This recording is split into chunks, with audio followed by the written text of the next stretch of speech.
Don't get it wrong. I can lead by any means. I'm just not the person that feels like that's the way to go always. I mean, I asked, could you handle her?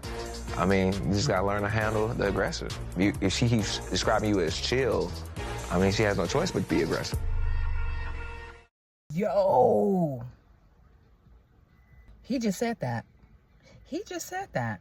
Yo, let me get this video out the way while I'm sitting here at the after school program while my son is on a school night at a Christmas party, and it is 8:15 and his bedtime is 9 o'clock. Now, they know for doing this thing and pulling these kind of shenanigans, but I'm used to it. So let me just, make the time productive and knock this video out real quick, all right?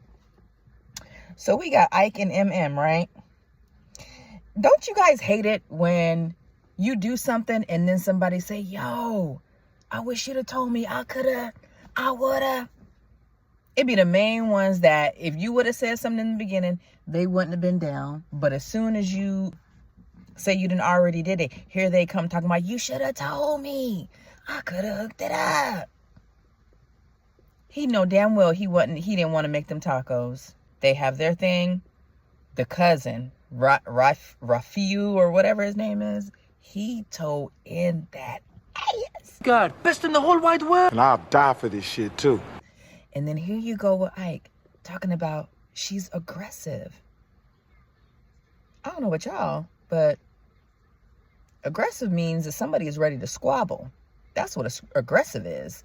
Aggressive means you're pretty much in fear, in danger. And my boy clocked it. He said, yo, if you too nonchalant, if you too chill, maybe she feel like she got to be aggressive. The yin and the yang, we got to balance this shit out. Quit being basically. I'm so over Ikechi. He's full of it. The thing is that he's not fooling anybody. That's the sad part. He will have done all of this, ruined his reputation by the time the show is over. Nobody's going to buy his little book of poems. He's going to be back to square one. He need to go ahead and move back down to the South where the women are not so aggressive. Thomas and Camille. Again, Camille. You bland. You mild. You mild sauce. You just real regular. I'm talking about bland, regular. You go to a pool party with a one piece on. It had a little slit on the side, but you still not coming R&B, ma. You not coming hip hop. You coming soft rock, easy listening. Like, I'm sorry, but you gotta leave Thomas alone because of the way you coming. You just as square as him. So I'm not understanding where she's coming from. She's beating a dead horse at this point, and it's actually becoming quite annoying. And Thomas should be pretty much irritated at this point, but he's going through the process. He's being calm. He's just being chill, and he's being a good trooper. I'm gonna tell you this, Camille, you let that man go, I promise you there's gonna be a ton of women lined up to holler at Thomas, okay? Because he ain't a bad catch, if you get my drift. Them nerds, they know what they doing, honey. Who else we got left? Carla. She reminds me of, they try to make me go to rehab. I said no. Amy Winehouse. Yes. That's what she reminds me of. Amy Winehouse. That's what she looks like to me, right? This heifer, well, I ain't got no problems with her this week. She was actually pretty all right. She wasn't being petty. She was just chilling, and Juan is just, I just think they just don't click. That's it.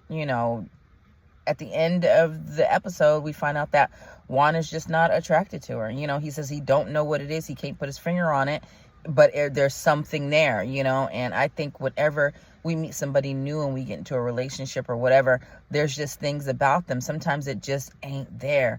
And she's willing to go there. I don't think she's fully attracted to him either, but she's at least willing to bridge the gap on the intimacy to see if it can turn into something else. And he's just not. And that's one thing I have noticed about these shows lately is that for like the last couple seasons, like if the men just aren't attracted to the women, they're just not gonna screw.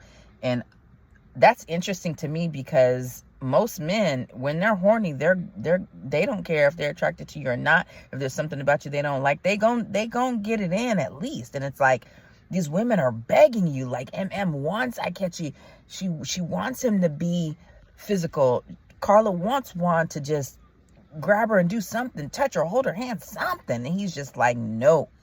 And so it's not gonna work. It's just not gonna work, you know? David and Michelle, you know, he keeps asking, like, I don't know. I left you a note. You didn't respond. Like, I don't know what else to do at this point. Cease to exist. That's it. Just leave.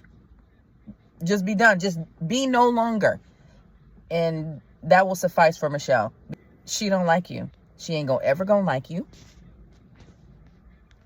Oh my God, y'all, I totally forgot that I never came back and finished the video until I started watching somebody else's review just now. I was like, wait a minute, I never finished my own review. Damn it. Okay, so I went back and watched where I ended, and I was talking about David and Michelle and how I'm taking my braids out, and look at all the hair that's coming out from being pretty much locked up all that time. I think for a fact that we know David and Madison are messing around. And I'm going to tell you one reason why I think that. You see how David wanted to be all special and cook for Michelle? He was being all extra nice and all extra fluffy. And then you got Madison throwing surprise birthday parties for Alan, like out of the blue. Like she ain't really liked him like that. And then all of a sudden she being super nice. That's guilt, y'all. Listen, I've been in relationships and I've been cheated on. And do you know one thing that the dudes that cheated on me had in common? It was like a boost of like spoilness. You know what I'm saying? Money and freaking flowers and just like being extra nice all of a sudden. Like, and then like a month later, I found out this fool had cheated on me. And it's like, it makes sense why he was being super nice. Okay, I get it. So I think that them two is hunching, you know. And did you see the look on Michelle's face when she was like, that's funny. Oh, you were with Madison, really? At the gym at 6 a.m?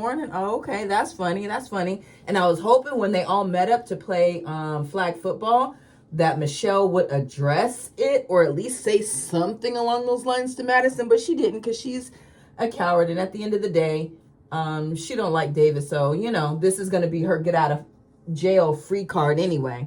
But yeah, them two definitely hunching. But we'll stay informed. I don't know if I'm going to review to the end. I just review when something crazy happens, like MM's cousin getting in Ike's ass. That was classic. I love it. Ike, you're not fooling nobody. So anyways, hopefully next week they will finally reveal somebody cheating on somebody, because this is getting boring.